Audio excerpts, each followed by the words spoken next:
The Call of Cthulhu, Part 2. The Tale of Inspector Legrasse.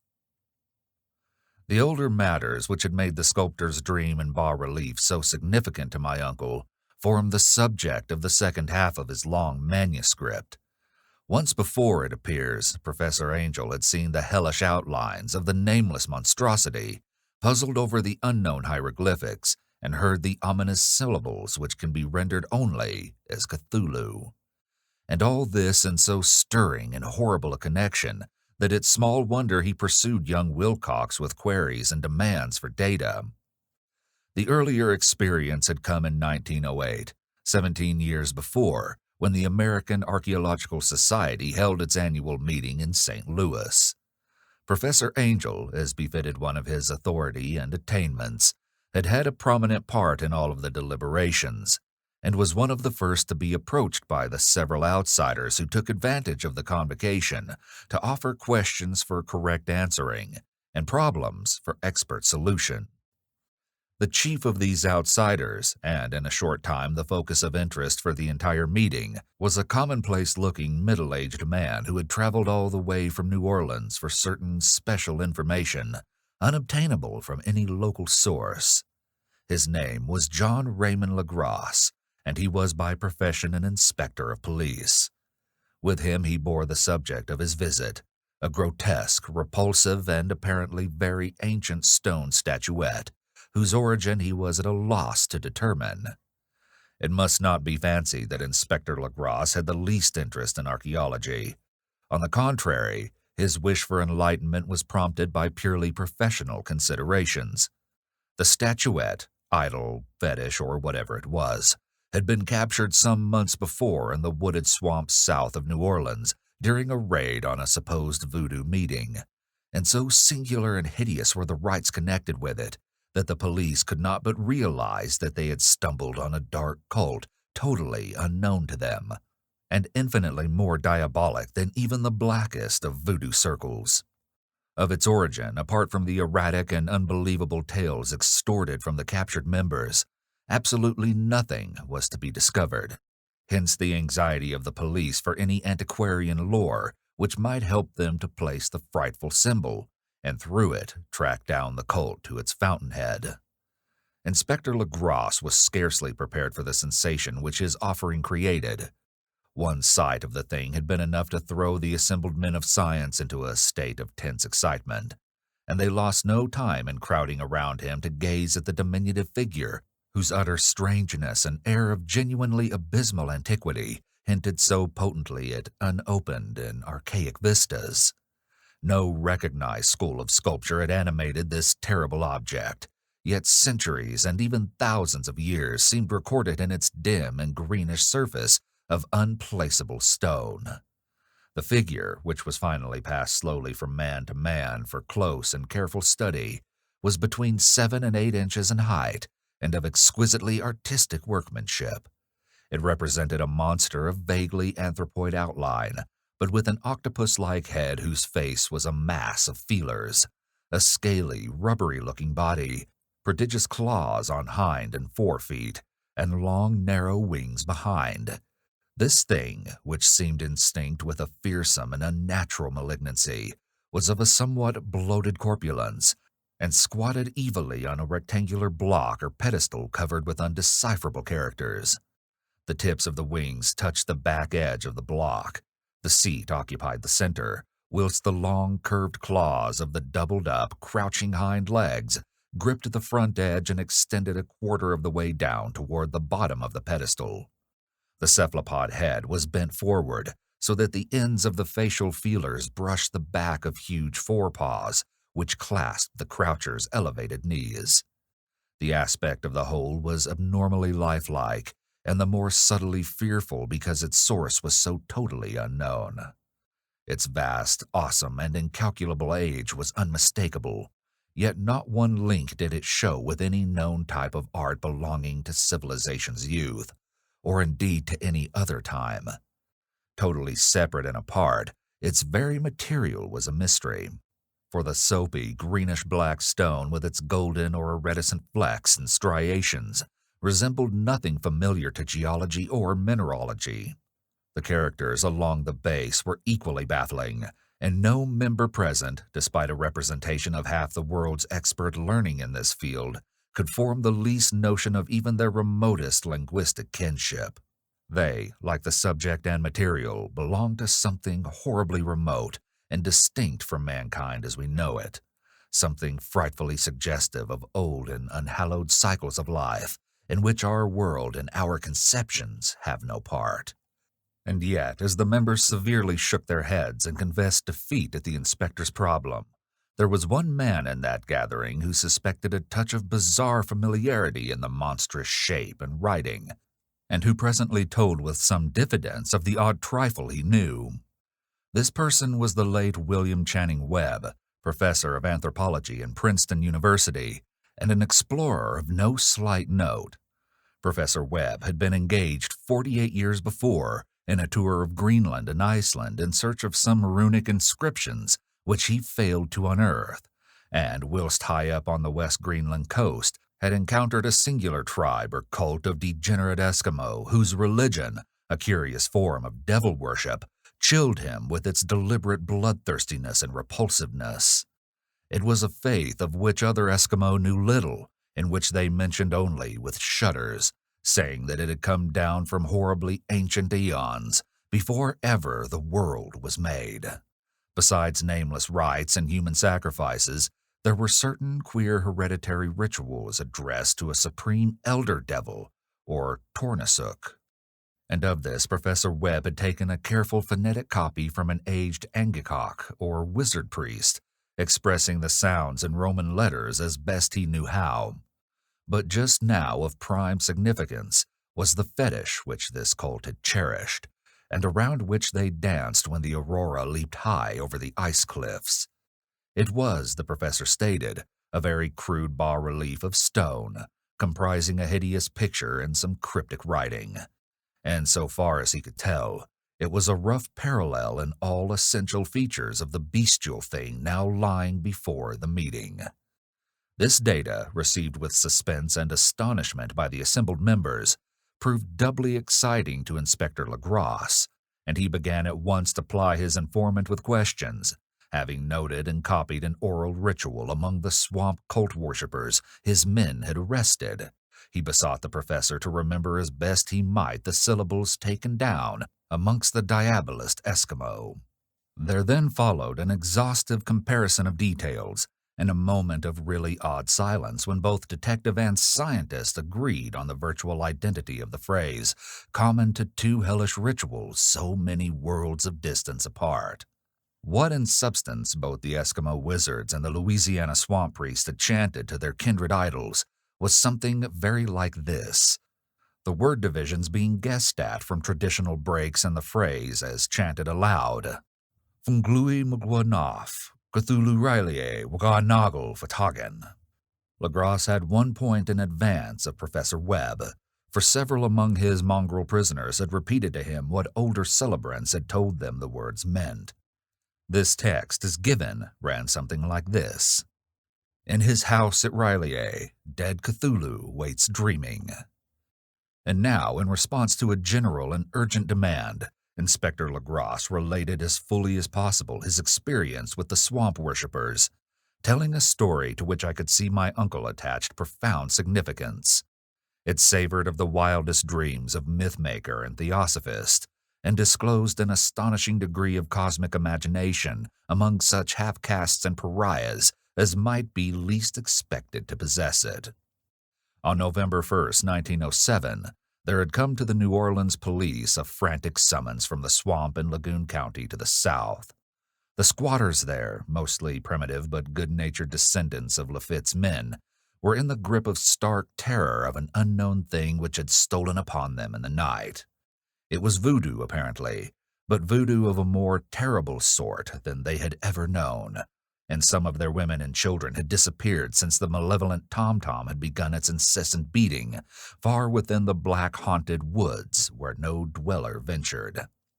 There were insane shouts and harrowing screams, soul-chilling chants and dancing devil flames, and, the frightened messenger added, the people could stand it no more. So, a body of 20 police, filling 2 carriages and an automobile, had set out in the late afternoon with the shivering squatter as a guide. At the end of the passable road, they alighted, and for miles splashed on in silence through the terrible cypress woods where day never came.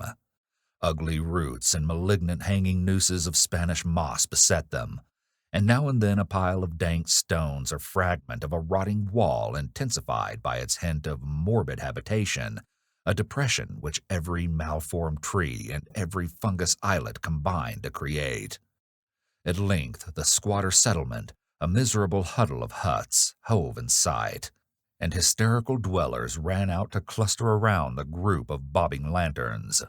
The muffled beat of tom-toms was now faintly audible far, far ahead, and a curdling shriek came at infrequent intervals when the wind shifted. A reddish glare, too, seemed to filter through the pale undergrowth beyond endless avenues of forest night. Reluctant even to be left alone again, each one of the cowed squatters refused point-blank to advance another inch toward the scene of unholy worship. So Inspector Legrasse and his 19 colleagues plunged on unguided into black arcades of horror that none of them had ever trod before. The region now entered by the police was one of traditionally evil repute, substantially unknown and untraversed by white men. There were legends of a hidden lake unglimpsed by mortal sight, in which dwelt a huge, formless, white, polypous thing with luminous eyes, and squatters whispered that bat-winged devils flew up out of caverns and inner earths to worship it at midnight. They said it had been there before d'Iberville, before La Salle, before the Indians, and even before the wholesome beasts and birds of the woods. It was a nightmare itself, and to see it was to die. But it made men dream, and so they knew enough to keep away. The present voodoo orgy was indeed on the merest fringe of this abhorred area, but that location was bad enough. Hence perhaps the very place of the worship had terrified the squatters more than the shocking sounds and incidents. Only poetry or madness could do justice to the noises heard by Legrasse's men as they plowed on through the black morass toward the red glare and the muffled tom-toms. There are vocal qualities peculiar to men and vocal qualities peculiar to beasts, and it's terrible to hear the one when the source should yield the other. Animal fury and orgiastic license here whipped themselves to demoniac heights by howls and squawking ecstasies that tore and reverberated through those nighted woods like pestilential tempests from the gulfs of hell. Now and then the less organized ululation would cease, and from what seemed a well-drilled chorus of hoarse voices would rise and sing-song chant that hideous phrase or ritual, Unglui Magwanuaf, Cthulhu Riley, Waganagal Fatagan. Then the men, having reached a spot where the trees were thinner, came suddenly in sight of the spectacle itself. 4 of them reeled, 1 fainted, and 2 were shaken into a frantic cry which the mad cacophony of the orgy fortunately deadened. Legrasse dashed swamp water on the face of the fainting man, and all stood trembling and nearly hypnotized with horror. In a natural glade of the swamp stood a grassy island of perhaps an acre's extent, clear of trees and tolerably dry. On this now leaped and twisted a more indescribable horde of human abnormality than any but a Sime or an Angarola could paint. Void of clothing, this hybrid spawn were braying, bellowing, and writhing about a monstrous ring-shaped bonfire, in the center of which, revealed by occasional rifts in the curtain of flame, stood a great granite monolith some 8 feet in height, on top of which, incongruous with its diminutiveness, rested the noxious carven statuette. From a wide circle of 10 scaffolds set up at regular intervals from the flame-girt monolith as a center hung, head downward, the oddly marred bodies of the helpless squatters who had disappeared. It was inside this circle that the ring of worshippers jumped and roared, the general direction of the mass motion being from left to right an endless bacchanal between the ring of bodies and the ring of fire. It may have been only imagination, and it may have been only echoes which induced one of the men, an excitable Spaniard, to fancy he heard antiphonal responses to the ritual from some far and unillumined spot deeper within the wood of ancient legendary and horror. This man, Joseph D. Galvez, I later met and questioned, and he proved distractingly imaginative. He indeed went so far as to hint of the faint beatings of great wings, and of a glimpse of shining eyes and a mountainous white bulk beyond the remotest trees. But I suppose he'd been hearing too much native superstition. Actually, the horrified pause of the men was of comparatively brief duration. Duty came first, and although there must have been nearly 100 mongrel celebrants in the throng, the police relied on their firearms and plunged determinedly into the nauseous rout. For 5 minutes, the resultant din and chaos were beyond description. Wild blows were struck, shots were fired, and escapes were made. Lagros was able to count some 47 sullen prisoners, whom he forced to dress in haste and fall into line between 2 rows of policemen. 5 of the worshippers lay dead, and 2 severely wounded ones were carried away on improvised stretchers by their fellow prisoners. The image on the monolith, of course, was carefully removed and carried back by Lagros. Examined at headquarters after a trip of intense strain and weariness, the prisoners were mostly seamen, largely West Indians or Brava Portuguese from the Cape Verde Islands. But before many questions were asked, it became manifest that something far deeper and older than fetishism was involved.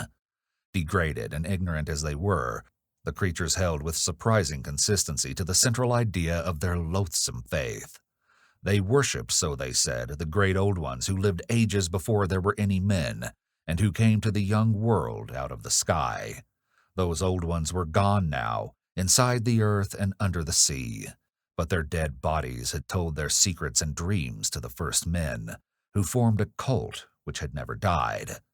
This was that cult, and the prisoners said it had always existed and always would exist, hidden in distant wastes and dark places all over the world, until the time when the great priest Cthulhu, from his dark house in the mighty city of Riley under the waters, should rise and bring the earth again beneath his sway. Someday he would call when the stars were ready, and the secret cult would always be waiting to liberate him. Meanwhile, no more must be told. There was a secret which even torture could not extract. Mankind was not absolutely alone among the conscious things of earth, for shapes came out of the dark to visit the faithful few. But these were not the great old ones. No man had ever seen the old ones. The carven idol was great Cthulhu, but none might say whether or not the others were precisely like him. No one could read the old writing now, but things were told by word of mouth. The chanted ritual was not the secret. That was never spoken aloud, only whispered. The chant meant only this: in his house at Riley, dead Cthulhu waits dreaming. Only 2 of the prisoners were found sane enough to be hanged, and the rest were committed to various institutions. All denied a part in the ritual murders, and averred that the killing had been done by black-winged ones, which had come to them from their immemorial meeting place in the haunted wood. But of those mysterious allies, no coherent account could ever be gained. What the police did extract came mainly from an immensely aged mestizo named Castro, who claimed to have sailed to strange ports and talked with undying leaders of the cult in the mountains of China. Old Castro remembered bits of hideous legend that paled the speculations of theosophists and made man and the world seem recent and transient indeed. There had been eons where other things ruled on the earth, and they had had great cities. Remains of them, he said the deathless Chinamen had told him, were still to be found as cyclopean stones on islands in the Pacific. They all died vast epochs of time before men came. But there were arts which could revive them when the stars had come round again to the right positions in the cycle of eternity.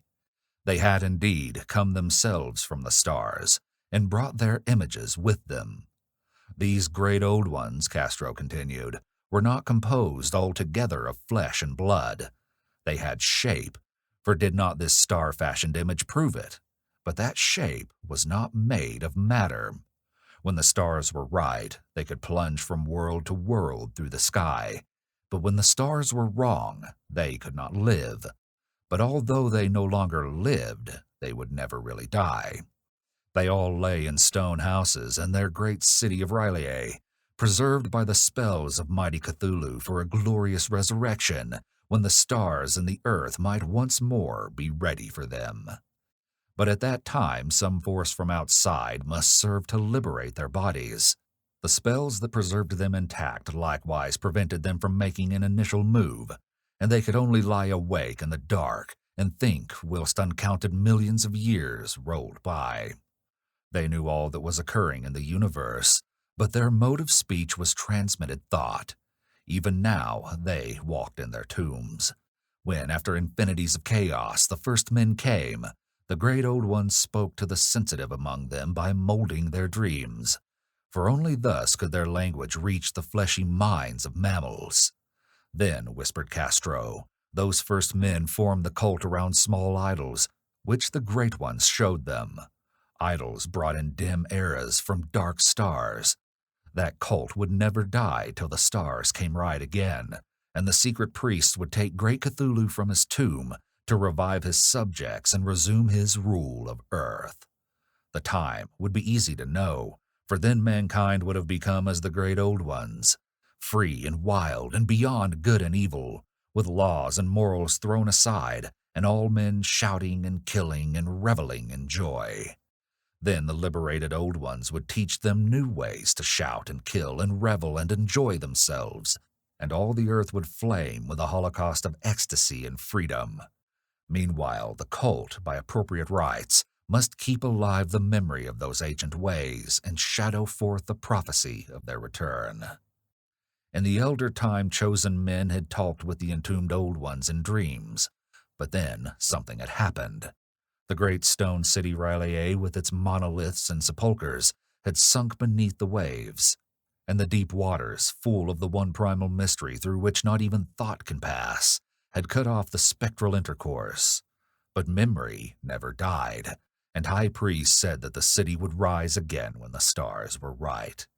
Then came out of the earth the black spirits of earth, moldy and shadowy and full of dim rumors, picked up in caverns beneath forgotten sea bottoms. But of them old Castro dared not speak much. He cut himself off hurriedly, and no amount of persuasion or subtlety could elicit more in this direction. The size of the old ones, too, he curiously declined to mention. Of the cult, he said that he thought the center lay amid the pathless deserts of Arabia, where Iram, the city of pillars, dreams hidden and untouched. It was not allied to the European witch cult and was virtually unknown beyond its members. No book had ever really hinted of it, though the deathless Chinaman said that there were double meanings in the Necronomicon of the mad Arab Abdul al-Hazred, which the initiated might read as they chose, especially the much-discussed couplet, "That is not dead which can eternal lie, and with strange eons even death may die." Legrasse, deeply impressed and not a little bewildered, had inquired in vain concerning the historic affiliations of the cult. Castro apparently had told the truth when he said that it was wholly secret. The authorities at Tulane University could shed no light upon either cult or image, and now the detective had come to the highest authorities in the country and met with no more than the Greenland tale of Professor Webb. The feverish interest aroused at the meeting by Legrasse's tale, corroborated as it was by the statuette, is echoed in the subsequent correspondence of those who attended, although scant mention occurs in the formal publications of the society. Caution is the first care of those accustomed to face occasional charlatanry and imposture. Legrasse for some time lent the image to Professor Webb, but at the latter's death it was returned to him and remains in his possession, where I viewed it not long ago. It's truly a terrible thing, and unmistakably akin to the dream sculpture of young Wilcox. That my uncle was excited by the tale of the sculptor, I did not wonder. For what thoughts must arise upon hearing, after a knowledge of what Legrasse had learned of the cult, of a sensitive young man who had dreamed not only the figure and exact hieroglyphics of the swamp-bound image in the Greenland Devil Tablet, but had come in his dreams upon at least 3 of the precise words of the formula uttered alike by Eskimo diabolists and mongrel Louisianans.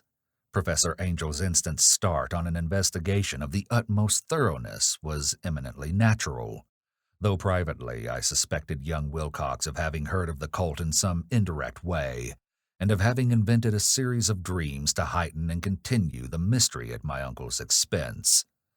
The dream narratives and cuttings collected by the professor were, of course, strong corroboration, but the rationalism of my mind and the extravagance of the whole subject led me to adopt what I thought the most sensible conclusions.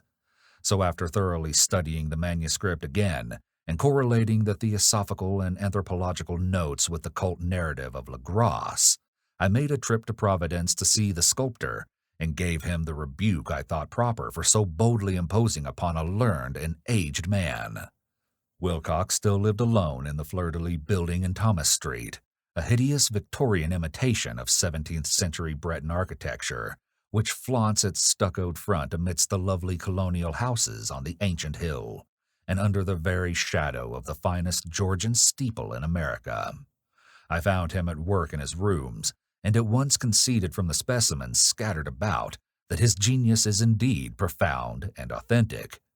He will, I believe, sometime be heard from as one of the great decadents, for he is crystallized in clay and will one day mirror in marble those nightmares and fantasies which Arthur Machen evokes in prose, and Clark Ashton Smith makes visible in verse and in painting. Dark, frail, and somewhat unkempt in aspect, he turned languidly at my knock and asked me my business without rising. When I told him who I was, he displayed some interest, for my uncle had excited his curiosity in probing his strange dreams, yet had never explained the reason for the study. I didn't enlarge his knowledge in this regard, but sought with some subtlety to draw him out. In a short time I became convinced of his absolute sincerity, for he spoke of the dreams in a manner none could mistake. They and their subconscious residuum had influenced his art profoundly, and he showed me a morbid statue whose contours almost made me shake with the potency of its black suggestion. He could not recall having seen the original of this thing, except in his own dream bas-relief, but the outlines had formed themselves insensibly under his hands. It was, no doubt, the giant shape he had raved of in delirium, that he really knew nothing of the hidden cult, save from what my uncle's relentless catechism had let fall, he soon made clear, and again I strove to think of some way in which he could possibly have received the weird impressions. He talked of his dreams in a strangely poetic fashion, making me see with terrible vividness the damp cyclopean city of slimy green stone, whose geometry, he oddly said, was all wrong, and hear with frightened expectancy the ceaseless, half-mental calling from underground. Cthulhu Fatagan, Cthulhu Fatagan. These words had formed part of that dread ritual which told of dead Cthulhu's dream vigil in his stone vault at R'lyeh, and I felt deeply moved despite my rational beliefs. Wilcox, I was sure, had heard of the cult in some casual way, and had soon forgotten it amidst the mass of his equally weird reading and imagining. Later, by virtue of its sheer impressiveness, it had found subconscious expression in dreams, in the bas-relief, and in the terrible statue I now beheld, so that his imposture upon my uncle had been a very innocent one. The youth was of a type, at once slightly affected and slightly ill-mannered, which I could never like, but I was willing enough now to admit both his genius and his honesty. I took leave of him amicably, and wish him all the success his talent promises. The matter of the cult still remained to fascinate me, and at times I had visions of personal fame from researches into its origin and connections. I visited New Orleans, talked with Lagras and others of that old-time raiding party, saw the frightful image, and even questioned such of the mongrel prisoners as still survived. Old Castro, unfortunately, had been dead for some years. What I now heard so graphically at first hand, though it was really no more than a detailed confirmation of what my uncle had written, excited me afresh, for I felt sure that I was on the track of a very real, very secret, and very ancient religion, whose discovery would make me an anthropologist of note. My attitude was still one of absolute materialism, as I wish it still were. and I discounted with almost inexplicable perversity the coincidence of the dream notes and odd cuttings collected by Professor Angel. One thing I began to suspect, and which I now fear I know, is that my uncle's death was far from natural. He fell on a narrow hill street leading up from an ancient waterfront swarming with foreign mongrels after a careless push from a sailor. I didn't forget the mixed blood and marine pursuits of the cult members of Louisiana, and would not be surprised to learn of secret methods and poison needles as ruthless and as anciently known as the cryptic rites and beliefs. Lagras and his men, it is true, have been let alone, but in Norway a certain seaman who saw things is dead. Might not the deeper inquiries of my uncle after encountering the sculptor's data have come to sinister ears? I think Professor Angel died because he knew too much, or because he was likely to learn too much. Whether I shall go as he did remains to be seen, for I have learned much now. To be continued in Part 3, The Madness from the Sea. Thank you for listening to the Dark Volumes podcast. Please spread the word. Madness does love company, and we'll talk again soon.